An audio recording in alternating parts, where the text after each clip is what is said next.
Nagaa keessanii jirtu nagaadha akkam kabajamtoota maatii jaalalaa akkam jirtu lafa jirtan hundumaatti nagaan araar waaqaa isiniif haa ta'u jirtu isin naguma akkamii lafa jirtan tattamii hojiin attamii fayyaan keenya attamii akkami jiruuf jireenyi maal keessa jirtu birraan dhufe kunuun gannaan dhufe attamii kanaaf hojii irratti akkamii jijjiiramni jiru maal fakkaata? Egaa biyya alaa biyya keessaa kan jirtan kan nu daawwattan nu illee jirra rakkinnoo jiraate iyyuu jirra miidhamnoo jiraate iyyuu jirra jechoo jiraate iyyuu jirra kanaaf waan hundumaa darbinee jirra baay'een isin jaalladha isin kabaja maatii koo warri taatan maatii keenya warri taatan jechoota keessanitti baay'een bo'aara baay'een gammada kanaaf har'a immoo egaa waa jechuun barbaada rakkoo miidhama keessa koo jirus xiqqoo isinitti ibsachuun barbaada namni qajeelan maaliif miidhama yeroo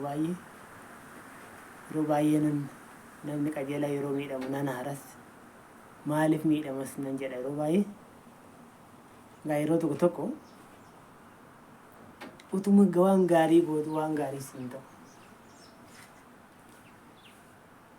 yeroo tokko jedha namicha tokkotu abbaa waa dhiisaa jedhama abbaa waa dhiisatitu namichaan namicha itti dhufee innaan abbaa waa dhiisatiin abbaa waa dhiisaa eessaa deemtuu jedheen eessaa deemtu innaan hudduu fagaara kee kechan gad deema jedheen isinuu fagoo miti kaa dhiyoodhumaa kaatan kaa hudduun koofisi walitti dhiyoodhaa jedhe abbaa waa dhiisa kanaaf maal isiniin jechuu barbaadeni jecha kana yeroo baay'ee na fayyadama yoo waa dhiisan waan baay'ee dura ga'uu hin danda'amaa jechuu barbaadetani kanaaf waa dhiisatuma jiraanna waan hundumaa gaafa miidhamnus miidhama baannetuma gaafa gammannus gammachuu baannetuma yeroo tokko tokko taa'ee waan tokko tokko nan madaala idimuma hiyyaan kaasee ijoollummaa hiyyaa kaasee waa madaaluun nan madaala maaliif hin jedha yeroo baay'ee maafa wayirra hin ga'u maaliif ani hin guddadhu maaliif ani akka namaan ta'u yeroo baay'ee illi kenna qaba daandii yoo hin deemu dhugaan isin hin jedhaati yoo namni fuuldura darbee deemu akka baqqaay jiramni ni fuuldura darbee deemuu barbaada namni duubarraa dhufee na fuuldura darbe hin jaalladhu maaliif akka ta'e baqqaa na bira darbaa hin jedha jechuun hinaaffaa otoo hin ta'e namatti hin hinaafu nama hojjetu hundumaa ifaan qabaafi garuu maaliif hin jedha maaliif ani hin guddadhu maaliif awwa irra hin ga'u afaan akka nama tokko hin guddadhu kan jedhu yeroo baay'ee amantaa koottis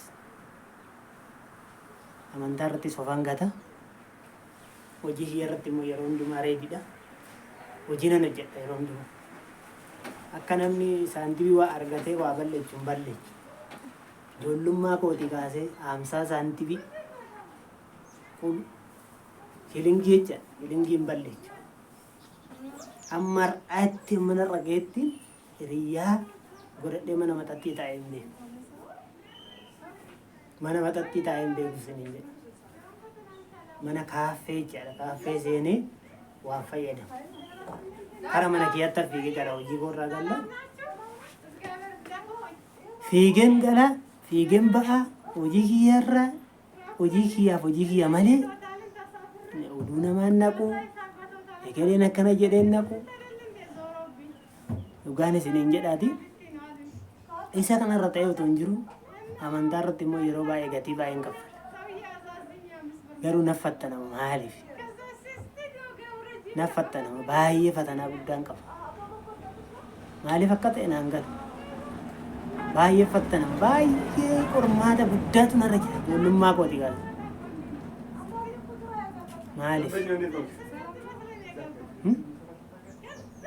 anuma qofa moo nama baay'ee takkasii baay'een qorama baay'ee tokkoon qorama sammuu kiyyaa olan qorama. Waan isin dhibu keessaa gadda dhiyoo kana mudannoo na mudate keessa tigisti beejingii keessa mataa koo shaaworii galeen qalabatii koo qalabatii harka kiyyaarraa argitanii qalabatii san 29 nan bite.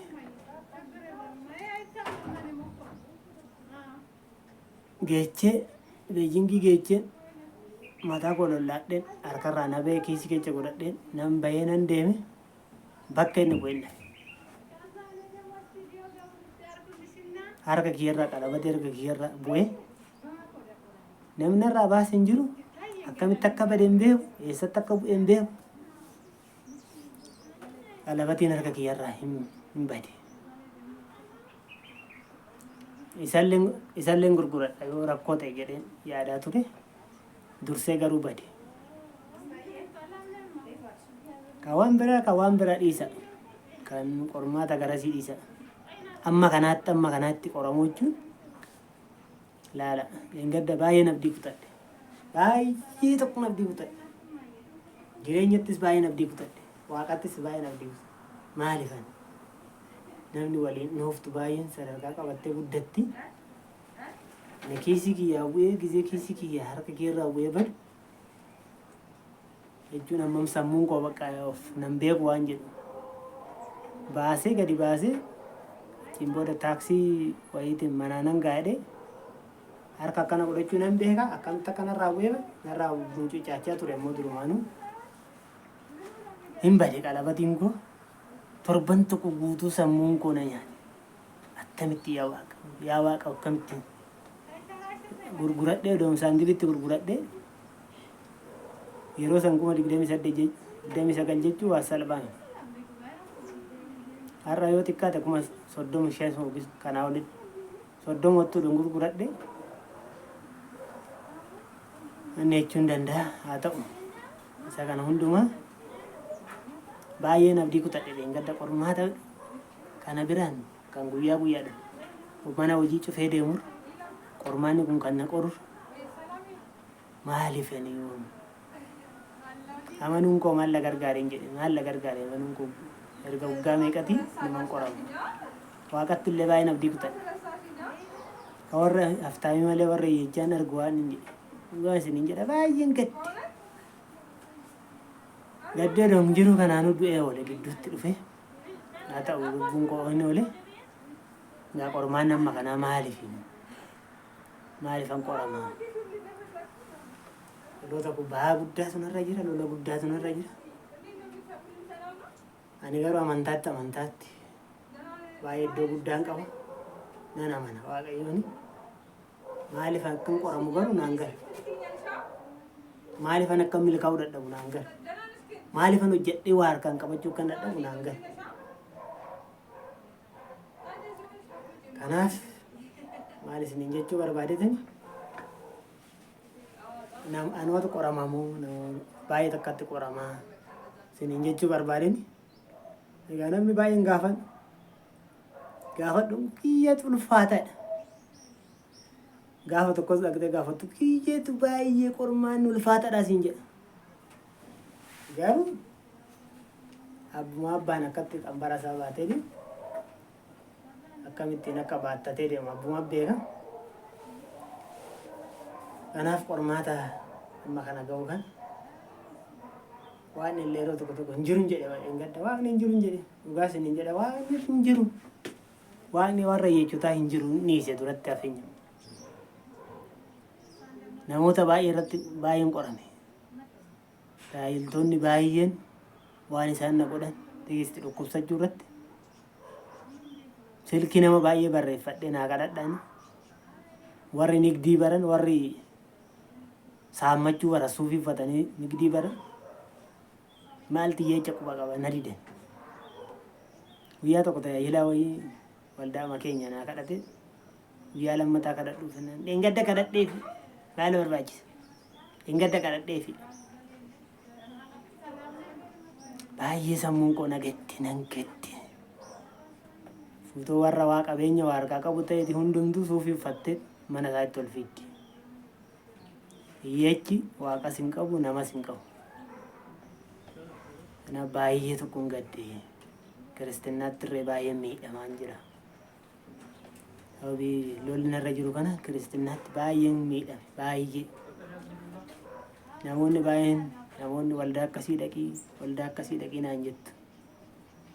Dhuguma waldaa dhaquun annii mini waldaa nama maqaatti galteerti. Nama dhuunfatti waan galteef namni dhuunfaan immoo faayidaa barbaada. Nama maallaqa qabu barbaada malee biyyeecha namni barbaadu hin jiru. Rakkataa namni barbaadu hin jiru. Waan isin dhiise rakkataa. Rakkataa illee waan illee hin gate. Dhugaan isin hin jedha rakkataa biras hin qabu, waaqas hin qabu. Rakkinuma isaatiin jiraata, rakkinuma isaatiin du'a deema. Kanaaf maal isiniin jechuu barbaadeetin baay'een gadda kun isinitti ibsachuu barbaade. Ijoollummaa kootii kaasee waan qajeelan yaada. Namaaf waan qajeelan yaada. Nama kam taanan qajeelummaa yaadan malee hamaa yaadu. Hojii kiyya irratti immoo namaa ol ta'uun barbaada. Nun hojjedha. Hojiin nun hojjedhu namaa oli, jireenya nun jiraadhu namaa gadi. Namaa gadi jireenya. Waan an uffadhu namaa gadi, waan an nyaadhu namaa gadi. Yeroo namni viidiyoo irratti waan garaagaraa qopheeffatee waan akkasii qopheeffatu nan hawwa. Anis hojjedhee bakka sana hin ga'an jedha, hin ga'u garuu.